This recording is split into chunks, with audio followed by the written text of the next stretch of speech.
तमाशा सम्राज्ञी विठाबाई नारायणगावकर यांनी आपल्या अद्वितीय कलेच्या जोरावर महाराष्ट्राच्या लोककलावंतांना जागतिक स्तरावर मानाचे स्थान मिळवून दिले।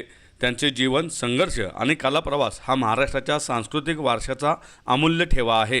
त्यामुळे त्यांच्या जीवनाशी संबंधित कोणत्याही चित्रपटात ऐतिहासिक सत्यता, कुटुंबियांच्या भावना आणि सामाजिक जबाबदारी यांचा आदर राखला जाणे आवश्यक आहे।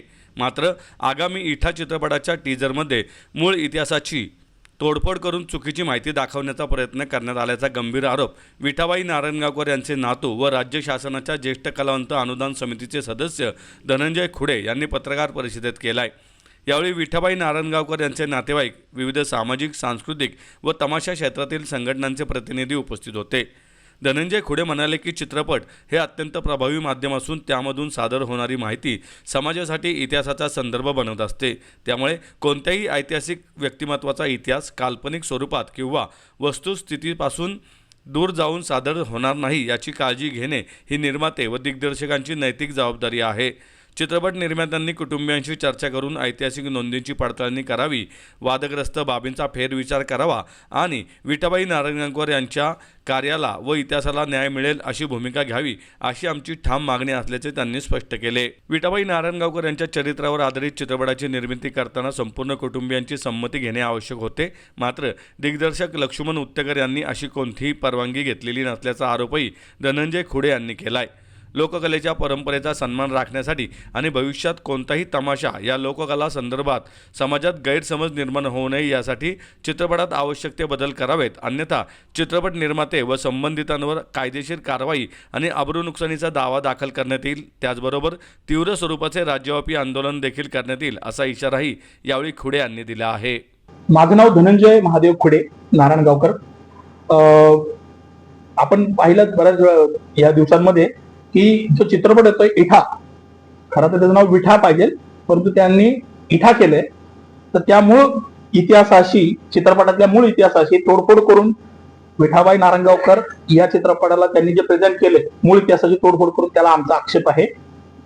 त्याचबरोबर या चित्रपटामधचं जे काही रायटिंग झालं असेल, जे काही विषय झाले असतील, हे कोणाच्याही संपर्कात न आल्यामुळं, म्हणजे फॅमिली, विठाबाईंची फॅमिली, भाऊ बापूची फॅमिली या रिलेटेड कोणाशी संपर्क न साधल्यामुळं आमचा या चित्रपटावरती आक्षेप आहे आणि चित्रपटाने तात्काळ हे सगळं थांबवावं। डायरेक्टरनी ती चर्चा, सगळ्या गोष्टी घडल्यानंतर या चित्रपटामध्ये योग्य ती नावं दाखवल्यानंतर, सत्यकथानक दाखवल्यानंतरच हा चित्रपट प्रदर्शित व्हावा ही आमची मागणी।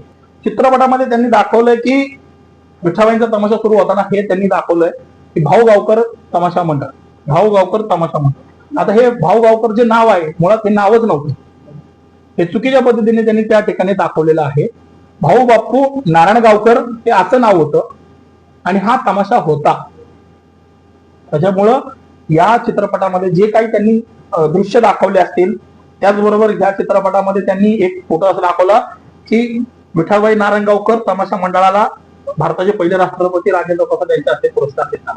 आता हा चित्रपट, हा पुरस्कार 1961 साली भाऊ बापू नारायणगावकर यांना दिला होता। त्यातले बापूसाहेब खुडे ही व्यक्ती, या व्यक्तीला हा ओरिजिनल फोटो त्यांचा, हा त्या चित्रपटामध्ये दाखवलाय की विठाबाई नारायणगावकरांना हा पुरस्कार दिला। विठाबाईंना पुरस्कार मिळाला, राष्ट्रपतींनी त्या पुरस्कार दिला होता दिल्ली या ठिकाणी, कारण त्यांनी त्यावेळेस सामाजिक सुद्धा काम केलं होतं। नेपाळ आघाडीला जाऊन त्यांनी त्यावेळेस सैनिकांचं मनोरंजन केलं, हे पण ते एक मोठं काम होतं त्या काळातलं। आणि हे काम केल्यामुळे, ह्या सगळ्या सामाजिक गोष्टी घडल्यामुळे त्यांना संगीत नाटक अकॅडमीने त्यांना वरती दिल्ली गव्हर्नमेंटला, सांस्कृतिक विभागाला शिफारस केली की सदर या व्यक्तींना असा सामाजिक कामामध्ये त्यांनी हातभार केल्यामुळे पुरस्कार देण्यात यावा, अशा पद्धतीने मागणी हीच असणार आहे आमची। जोपर्यंत या चित्रपटामध्ये जे मूळ कथानक आहे, जे सुरुवात होती, म्हणजे मला असं म्हणायचंय, ज्यावेळेस छत्रपती संभाजी महाराजांचा इतिहास ज्यावेळेस जगासमोर आणायचा असतो, त्यावेळेस छत्रपती शिवाजी महाराज आपल्याला पहिले दाखवावं लागतातच, त्याशिवाय संभाजी महाराज पूर्ण होत नाही। तद्वत या चित्रपटामध्ये सुद्धा विठाबाई जर तुम्हाला या सगळ्या चित्रपटामध्ये दाखवायची असेल, अतिशय चांगली गोष्ट आहे, विठाजींचा तुम्ही चित्रपट बनवताय, परंतु विठाजींचा इतिहास काय आहे, तो मूळ इतिहास जो पण तुम्ही जगासमोर ठेवत नाही, भले तो 2 मिनिटाचा ठेवा, आम्हाला काही टाइम शेड्यूल नाही, त्याचा 1.5 तास ठेवा, 2 तास ठेवा, तो शेड्यूल नाही, पण तो यावा हीच आमची माफक अपेक्षा आहे। आणि त्या मूळ कथानकाला ते त्यांनी त्या ठिकाणी मांडावं आणि त्या पद्धतीने तो चित्रपट लोकांसमोर यावा, एवढीच अपेक्षा आहे।